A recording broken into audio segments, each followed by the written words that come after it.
The date today, as I record this introduction, is the 6th of April 2009. Earlier this year I was approached by a remarkable and very brave young lady who was present in the room when the decision was made to shoot down United Airlines Flight 93 over Shanksville, Pennsylvania on the morning of the 11th of September 2001. In the next 40 minutes, this very courageous woman tells her story. It begins with a sequence of critical extracts which we portray dramatically to illustrate the significance of the story she tells. We're aware of the sensitivity and emotional import of this subject to millions of patriotic Americans, including many in the military, and we respect that fully. For obvious reasons, Elisabeth Nelson is not this woman's real name, but the account you are about to hear is totally authentic. As you listen to her testimony, consider the complexities of the events of that day and the many good people who were caught up in them, seeking only to do the best for their country, quite unaware of what the real truth might be behind the scenes.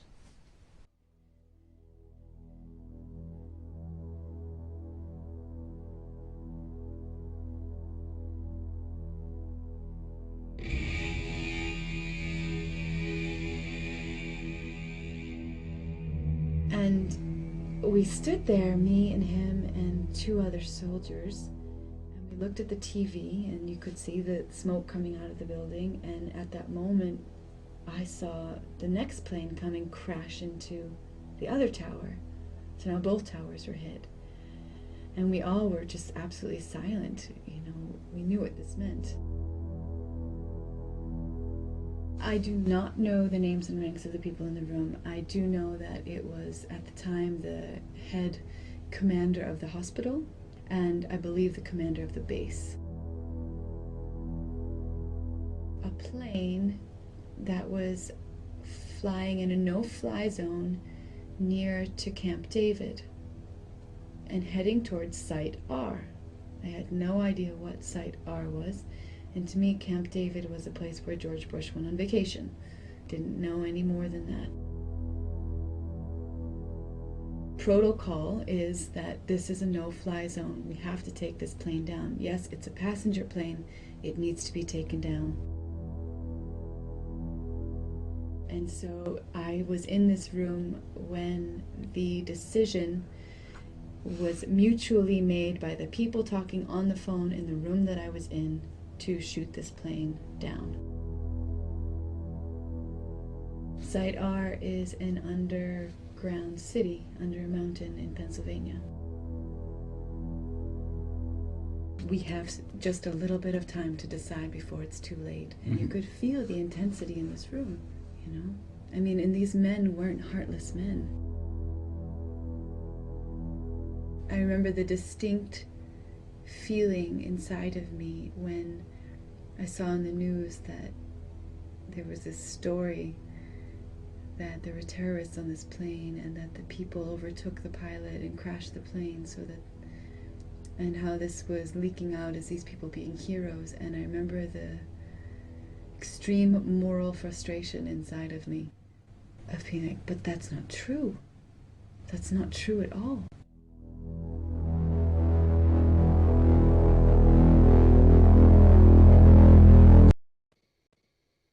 I want to thank you for coming forward to talk to us about a very interesting experience that you had on September the 11th, 2001, when you were in the military in a particular location, in a position to witness some events which a lot of people might be very interested in. And having given that teaser of an introduction, I invite you to say whatever it is that you would like to say about yourself, what your position was at that time, what you were doing, where you were, and how come you got to be there. Okay, so I was in the last 6 months of my active duty in training in the U.S. Army. still in the rank of a private, I believe private first class. I was stationed at Fort Meade under the Kimbrough Ambulatory Care Center Hospital.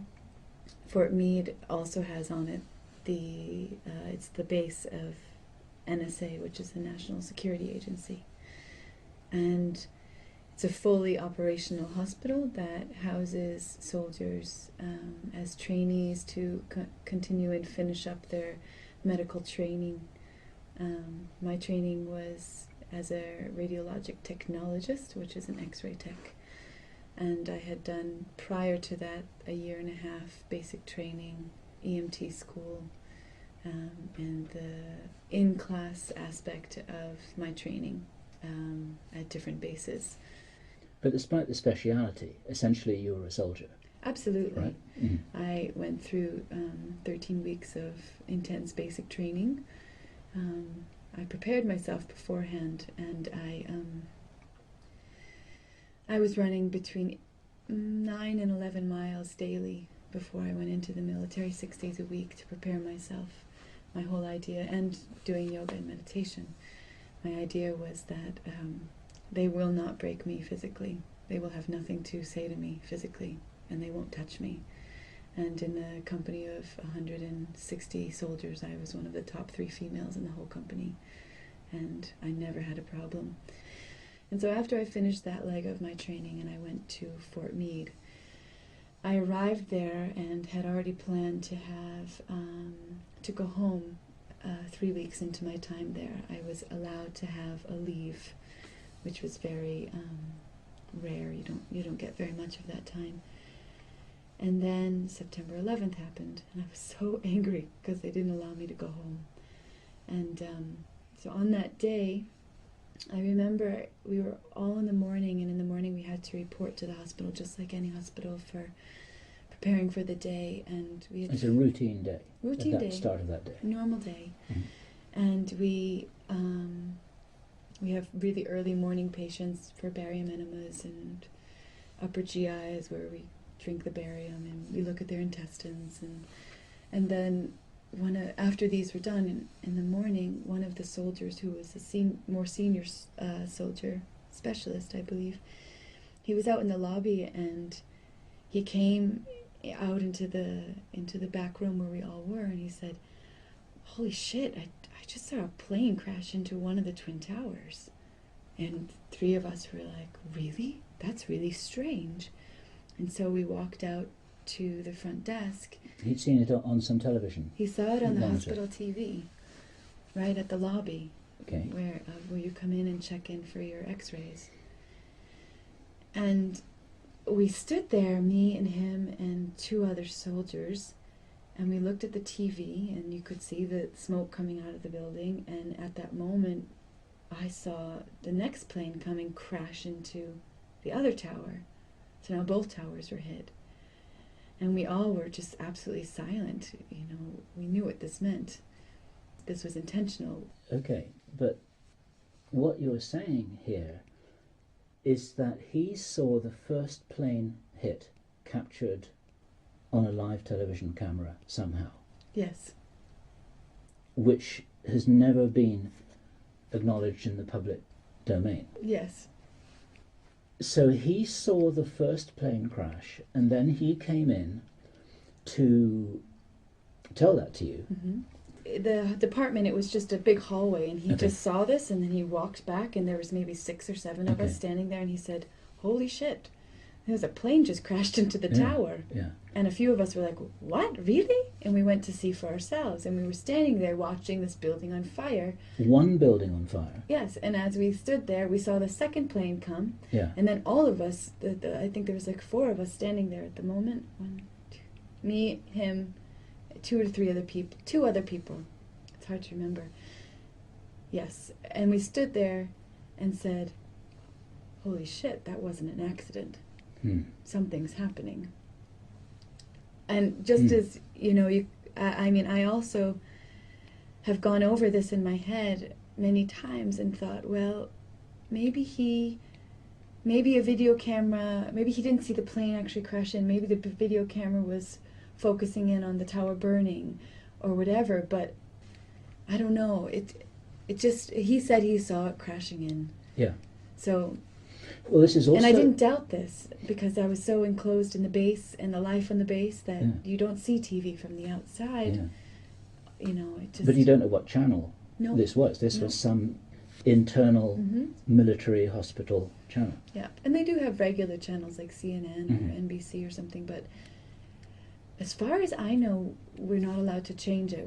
We had no control over this. The TV was set. So. And do you remember, was there any commentary, like any newscaster saying, oh my God, or it was just a picture? It's just a picture. And I don't, there wasn't any news, there wasn't anybody running. I mean, as far as I remember, and we didn't stay long at the TV, because it happened almost immediately that over the loudspeaker, following this, I would say within, 10 minutes, something came over the loudspeaker, maybe even less than 10 minutes, for soldiers to report and get their weapons. Get their weapons? Yes. Because? To protect the base. As a standard procedure an apparent act of war? Guard, yes. But not me. Not me, because I was in training. Okay. So, and of course George Bush himself, in an apparent slip of the tongue to the press, said that he had seen it and had said something like that he'd thought to himself, my God, that's some terrible pilot. And then he said that when he saw the second plane crash, he realised that there was an attack. That's what he said. So he could have seen what I'm talking whatever it was that you're talking about here. So this seems to be a real event. Okay. Talk us through what happened then with you and your movements that day. So after this, I believe it was the first sergeant of the hospital and the commander. First sergeant is in the sergeant rankings and a commander is in the officer rankings. And so the first sergeant of our department gathered us all together, told us that the soldiers that were stationed there, they needed to report to the command center, basically. And so all the other departments of soldiers, the nursing department, the clerical, administrational department, everybody sent their based soldiers there, and I didn't see them anymore. So basically the hospital was not fully active at that point. Everything was on hold. And those soldiers, my friends later told me that they were on 24-hour duty shifts of manning the gates and patrolling the surrounding of the area of the base. For me and the one other student that was there, our first sergeant, she was a really nice woman. She was very sweet. She offered us up to the commander of the hospital and I believe the commander of the base to be of service to them, because we didn't have the right to bear arms while we're in training or something like this, some logistical thing. And so she gave us to them. Because it was something useful you could do. That we could be useful, because nobody was in the department anymore. So we needed to, get rid of these two soldiers, you can take them. Okay. And so I remember the room that they took us into, and they told us that we were in charge of, getting coffees, any kind of snacks from the cafeteria, or not cafeteria, like from the snack machines or from the place where you can get little snacks, in charge of making photocopies, because she and I had the access codes for the rooms to get in there. Because these guys were having a meeting. Exactly. It was a major meeting precipitated by the fact that this event had just happened. Yes. And that's all you knew. That's all that I knew, and it was made very clear to us that we were not to look at them. They sat us in chairs at the far end of the room, not facing them, and we were told to look at the wall and not listen to anything we heard. This was our direct orders. And so she and I sat there, staring at the wall, sometimes, nudging each other or talking a little bit or something, but really being very soldierly about this. And there was probably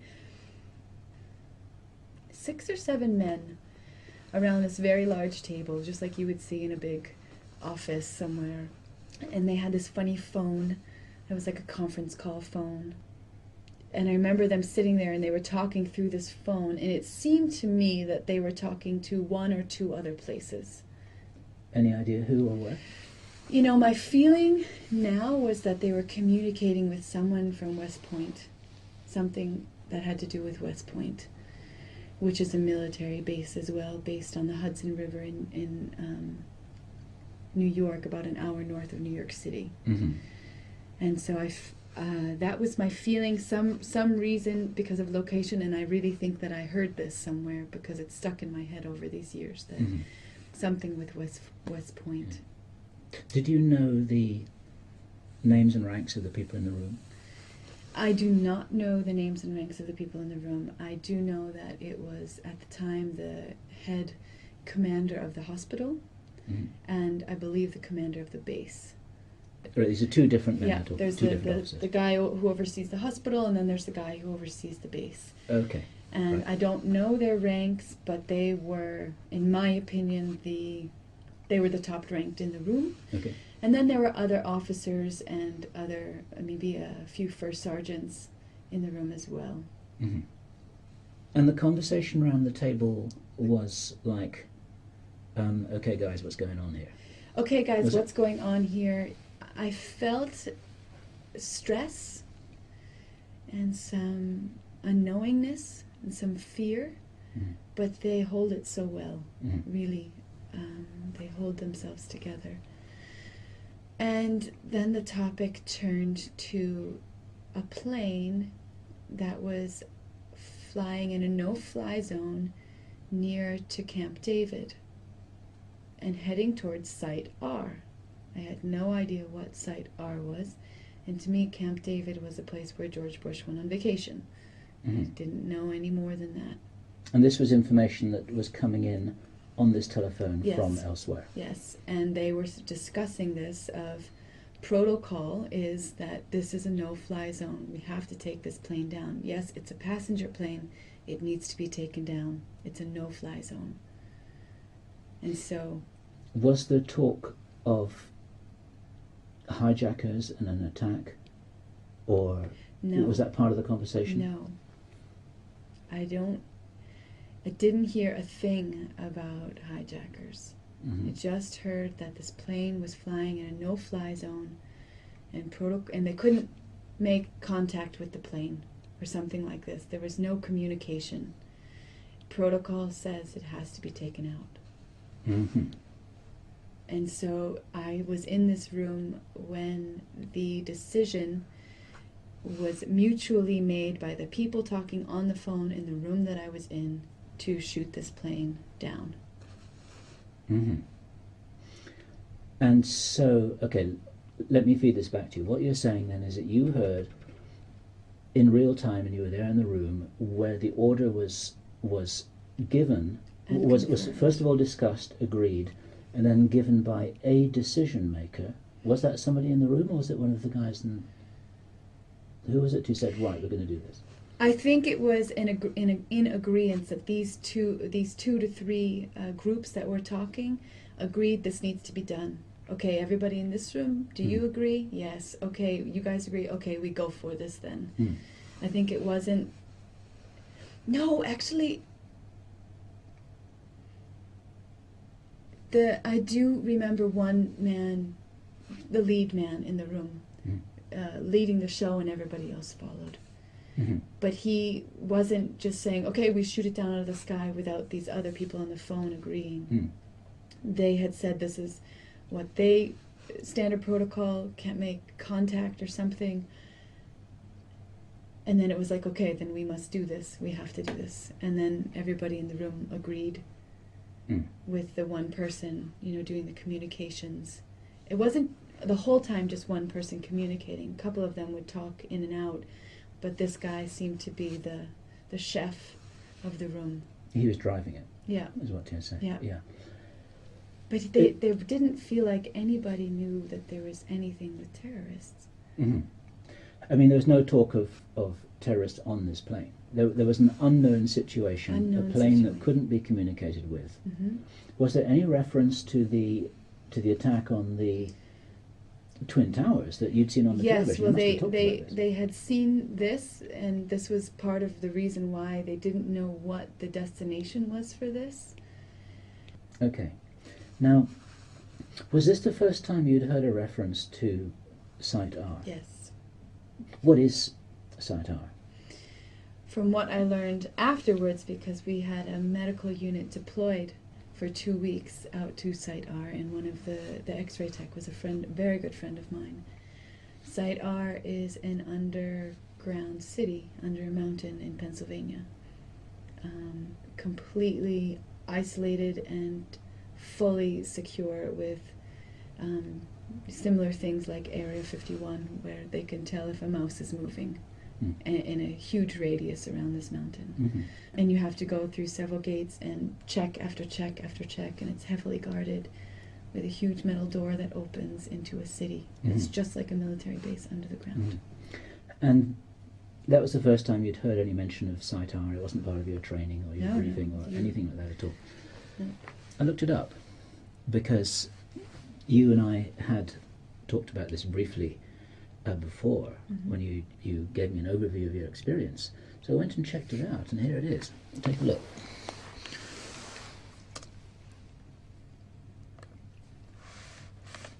You're welcome to read that to the microphone. The Raven Rock Mountain Complex, RRMC, is a United States government facility on Raven Rock, a mountain in the U.S. state of Pennsylvania. It's located about 14 kilometers east of Waynesboro, Pennsylvania, and 10 kilometers northeast of Camp David, Maryland. I've never seen this before. Mm-hmm. It is also called the Raven Rock Military Complex, or simply Site R. Other designations and nicknames include the Rock National Military Command Center Reservation and Alternate National Military Command Center, Alternate Joint Communication Center, Backup Pentagon. That's exactly what you said, isn't it? Yeah. This is the housing place of the representatives and the congressmen and all of the. It's not for people; it's for the government to go hide. It's Backup Pentagon, or Site RT. The latter refers to the vast array of communication towers and equipment atop the mountain. It's known as an underground Pentagon. This is fascinating. Its largest tenant is not the Defensive Threat Reduction Agency. The largest tenants are the Alternate National Military Command Center, or Joint Staff Support Center. 114th Signal Battalion. Emergency Operations Center. That's what we had sent the medical thing out, was to the emergency operations centers. Fabulous. So there it is. It's obviously a classified facility, but its existence is in the public domain. Mm-hmm. It stands to reason that there would be a no-fly zone around this thing. Mm-hmm. And what really fascinates me about this story is that what you're saying is that you're blowing the whistle, if I can use that term, on the fact that Flight 93 it was shot down, which will come as no surprise to anyone who's been paying any attention to this over the years. But that the order to do that was given by people who had no idea, assuming it was true that 9/11 was an inside job. Mm-hmm. They believed that this was real. They didn't know what was happening. They were following strict, very well-defined military protocol. If you've got a plane flying towards a secure military establishment that won't respond, it doesn't matter who's on board, the protocol says that you shoot it down. Because in a war setting, that morning after the tower in New York, seen from these guys' points of view, who presumably weren't in the loop, they have to assume that there could be an atomic weapon on board, there could be high explosives, there could be anything at all, and they have to do what the military do best. Is that an accurate summary of what? Absolutely. Yeah. I can really say that if the people in the room knew about this, they are amazing actors, and they should be in Hollywood movies. Because the feeling in there was really like, we have just a little bit of time to decide before it's too late. And you could feel the intensity in this room. You know? I mean, and these men weren't heartless men. I didn't feel them to be heartless. Sure, they're doing their job. They're doing their job. They're doing their job. Okay. Is there anything else which you observed or experienced in that room or on that day that's worth reporting on record here? Were you in the room when the plane was shot down? Did you hear any confirmation of this? Do you remember a reaction?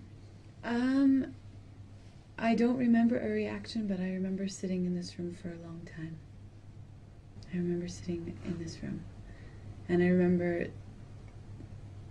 the distinct feeling inside of me of when I saw in the news that there was this story that there were terrorists on this plane, and that the people overtook the pilot and crashed the plane so that overtook the terrorists and crashed the planes themselves, and how this was leaking out as these people being heroes. And I remember the extreme moral frustration inside of me of being like, but that's not true. That's not true at all. We shot this down. And a huge conflict inside of me of knowing that the world is made, or to believe this story that's not true. And how people just buy this. And I felt that that was really wrong. You know, why couldn't they just say, strict military protocol, it's a no-fly zone, sorry. Yes, it's interesting to debate, isn't it, that taking what you experienced at face value, actually it's the proper thing to do. Absolutely. But it's kind of like somebody seemed to have made a decision without the courage necessary to say, look, we're sorry there were folks on board that plane, but we had to do what we had to do because of what had happened in New York just a little while earlier. Absolutely. It's what it is. Interesting. So what you're saying then again in summary is you attach, based on what you observed, you attach no blame or involvement or anything to those people in that room who made that decision because they were doing their jobs. Yeah, I don't feel like they knew anything else. I feel like it was a chaotic time, you know, where a decision needed to be made in haste as quickly as possible. And I felt like everybody felt like it was the right thing to do. And like I said, if anybody knew that this was something inside, they were really great actors. They should be up there with John Wayne. Okay, so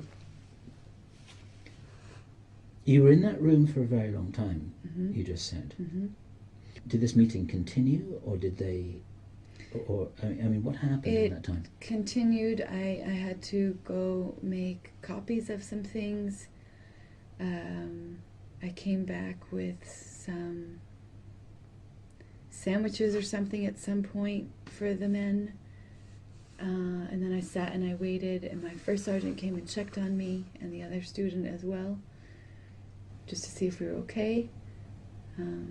We said we were fine, and that then she told us that after, when we were let go by them, we were free to go back to our dormitories. And I remember going back to our dormitories, and we all lived in separate little rooms, and I remember just really being very scared of what's going to happen. And the woman that was a friend of mine, she was a station soldier there, and she didn't come back that night because she had to be on guard. So things were just really chaotic around the base, and there was a big fear in the air about Fort Meade being a target because of the NSA. And I remember hearing that if a plane were to crash into NSA, the whole security of the world would be down. Whether or not that's true, if we would lose all communication with the bases and security across the world. I don't know. But I remember hearing this and thinking, wow, that would be really scary.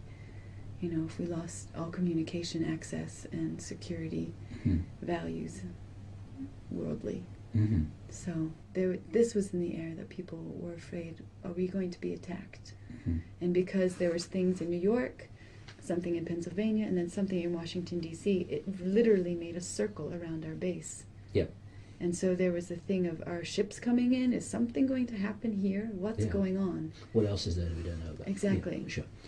Yeah. Seen from a standard military viewpoint, you can really understand and sympathize with this situation. Yeah, absolutely. Now, did you have a chance to talk with your fellow trainee when you were relieved from your duty in the room, or the next day, or yeah, whatever? we talked after, yes. I remember we went home together because she had a car. But actually, neither of us wanted to talk about it. We just wanted to go home. And I remember exactly what I did when I got home. I have the CD, it's called Peace of Mind. I put it on, I laid on my bamboo carpet on the floor, and I laid there. And I let myself fall into the floor, like a meditation. Yeah. I was so overwhelmed. And I remember that it was hard for her and I, after that, to really connect. I think we both felt like, in a way, our mentality had been violated, if that makes sense. Like, we just almost like you're too young and you heard too much. It was too overwhelming, you know, because we heard things that we knew nobody else would know, and that we were not supposed to say anything. And it actually led to an interesting experience, because we both had this, we can't talk about this feeling, that totally different subject, but the same girl and I, a few weeks later, I think sometime end of October, the two of us were running in the morning or in the afternoon or something near the golf course, and we heard someone screaming for help, and the two of us looked in this direction and saw that there was an old man on the ground. And so she ran, and I jumped in front of a Porsche with this commander in it, and I told him to call the hospital, and they sent an ambulance, and she and I went to this man, and he was having a heart attack, and we both started CPR on him until a man from the Marines came at that moment, and I was so grateful he did the mouth-to-mouth. Didn't really want to do that, but I would have. This was my first confirming experience of the spirit. I was checking his pulse, undoing his pants to relieve any circulation, and I saw his spirit rise up out of his body, literally like a blue, greenish hue just lifting up out of him. And at this moment I felt completely peaceful, like, okay, he's gone. And then I went and I consoled his friends. And why I'm saying this is because she and I never told anybody about this. We never told anybody that we tried to save this man's life. He ended up dying. He was revived enough, but he died later in the hospital. We didn't say a thing. The two of us, we never talked about it, and we didn't say anything. And I know that this is because we had this thing, can't say anything. Both of us were afraid. Somebody later approached us, and we wound up getting awards and ribbons of outstanding action in the military. Because of that? Because we went out of our way to be give medical attention to a civilian. Yeah. At what point then did you connect in with the mainstream media to find out what they were saying about all of this? I didn't have television in my room, and there wasn't so much internet at that time, or I wasn't so into internet at that time. A few months later, I was granted leave to go home. Might have been Thanksgiving or something. Or maybe I heard it from a family or a friend that this is what had happened. Oh, you mean the whole modern myth that the plane crashed? Is that what you meant? Yeah. I didn't know. I didn't have TV. I didn't have access. And I didn't listen to the radio. And I remember my brother came to pick me up at the base once and took me out into the city. And I remember he and I were talking about it, and he was really big into, reading the Illuminati trilogies and just really into these things anyhow, so he asked me a lot of questions. And in this, I know that we talked about this as well, and I told him, he was the first person I talked to about any of this, and I told him everything at the time. But I didn't hear about it on a base, as far as I recall. I didn't know about this. Yeah. But I also remember the confronting feeling when I would be around, because there's civilians that worked in the hospital as well. And then when they would talk about the heroes and these things, the conflict that I had inside of myself of wanting to bust out and say, that's not true. They didn't crash the plane. If they crashed it, there would have been a skeleton of the plane, and there was nothing. It was blown up. Yeah, it was blown to pieces. Yeah. So here we are 7.5 years on, and you've talked to a lot of people, given this a great deal of thought, read a lot of stuff that's out there debating all of this. How do you reconcile what happened in that room with the huge pile of evidence that this was in some way a manufactured event, a modern Pearl Harbor? In this conversation, we don't need to go into that, but I'm just interested in what your personal opinion is of the fact that there's an interesting irony here, that although you're blowing the whistle on the fact this plane was shot down, you're actually giving support to what a lot of military people, good military people, would say, we didn't have a clue what was happening that day. Nobody knew. And so there's an interesting intellectual conflict here with this information that surrounds us. What's your resolution of that? Well, sometimes I feel kind of confused about it, because I think, well, okay, I can see the rationale and I understand, it seems very logical and clear to me why the Twin Towers were taken out, why they were chosen. It makes sense to me, all the evidence. I've seen so many movies. This was planned. It was detonated, just like a demolition. But why had they also arranged a third plane? And okay, so if the U.S. government arranged to have these 2 towers taken out, why had they arranged a third plane? And where was this third plane heading? Because to blow something like the cover of Site R doesn't help the military. Do you see what I'm saying? So I don't understand why this third plane would even be playing a part in this. This doesn't affect them. The only thing I can think is if the third plane was also intended for somewhere in the city as well, and that the people actually did take over the hijackers and divert the plane, so that the plane ended up flying aimlessly someplace else. And of course the people don't know how to talk over the radio or any of these things, and that's maybe something that happened. And I have seen in a video, when you see the second plane crash in, there's a third plane in the distance moving away from the city.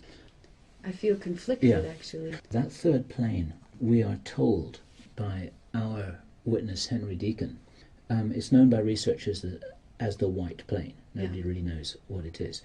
That was the data relay plane. Signals were sent to that plane from thousands of miles away, which were then relayed as a local control point to the 2 planes that flew into the 2 towers. Okay. So that was like, basically it was a local radio relay point, that third plane. That's what it was. Okay. We have that on record. Okay. And what Henry told us was that although he didn't know what the whole operation was until the morning when he was briefed about it, he had prior to that been working on the electronics hookup for this remote control situation. Yeah. And he actually describes how he was shocked when he was briefed early in the morning at his place of work, like when you see all this stuff that's going to happen on, which will be reported on television later today, don't worry about a thing. This is just one of our projects. Just forget about it. And everyone just nodded and went back to work. They didn't even react to the plan that thousands of people would be murdered. And Henry was shocked.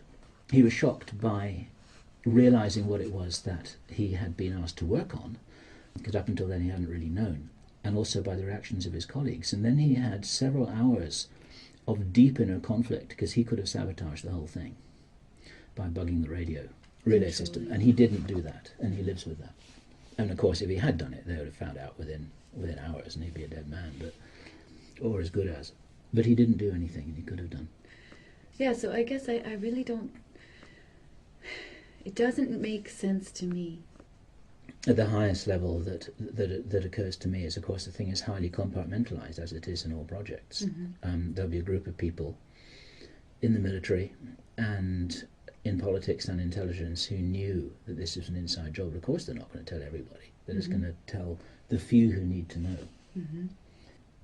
The very objective of compartmentalization actually comes out in a story like this. There's it's this incredible irony that you're blowing a whistle actually in a situation that shows that there are senior commanders who didn't know what was going on. Mm-hmm.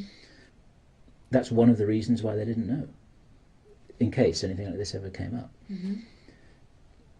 It's sort of how they think, often think in defensive terms, like what happens, if this information leaks, then what, then what, then what, then what. Right. So they keep it pretty tight. It's an extraordinary story. What was it that made you feel that it was the right thing to do to tell this story? Because you spent a lot of time thinking about this, and keeping it to yourself, as you had sort of trained yourself to do. Mm-hmm. I don't think that I had found anybody that I would really want to talk to this about. I have a friend who has urged me to write about this in a book, and I never felt like that was necessary for me to do that. I feel like it's necessary that people hear this information, and I've never been afraid that what I know, because actually to me, I know this is what was. It's kind of logical for me to just, it's practical that it happened like this. You have to make up a story and a lie to make it not like this, is how I see it. And also I just felt like I never had a place where this information could be held and given in a good way. It's not like I would call Fox News or something. Yeah, right. And more, it really took some time and some prodding to dig this up. Like I said, most of my abilities to remember things of my 3 years in the military are only by recall when someone asks me questions, or if somebody asks me to think about something. Most of it is it's a compartmentalized part of my memories that I don't think about very much. Yes. So it might be worthwhile just mentioning that as part of this process and in preparation for this conversation, you called somebody who you had spoken with and trusted at the time to check whether you were remembering things clearly. Is that right? It's correct, and I actually didn't tell him. I asked him to tell me. Yes. And he, word for word, Yeah. other than the minor little remembering details, he told me exactly what I have told you today. Okay, so that's confirmation Absolutely. that you got it nailed, that you're not making something up. He said, yeah, this is what happened, bang, bang, bang, bang, bang. Exactly. This is what you told me at the time. Yeah. Yeah. It's a very, very important story. We will do what we can to draw the attention of 9/11 researchers to this. I don't know whether they can draw any staggeringly startling conclusions from it. They'll probably say two things. They'll probably say, this is great, we thought it was heavily compartmentalized and now we know it must have been, and yeah, it was shot down, which we always knew anyway, but it's nice to hear it from somebody, because no one has ever come forward on record to say, yeah, it was shot down. Because of standard military protocol. Nothing nasty, nothing evil. They're just doing their job. Very, very interesting story. Is there anything else that you want to add? Well, I just feel like if this could inspire others to come forward, and if they also know things like this, that would be fabulous. Because maybe there are some things that I don't have correctly, but it's a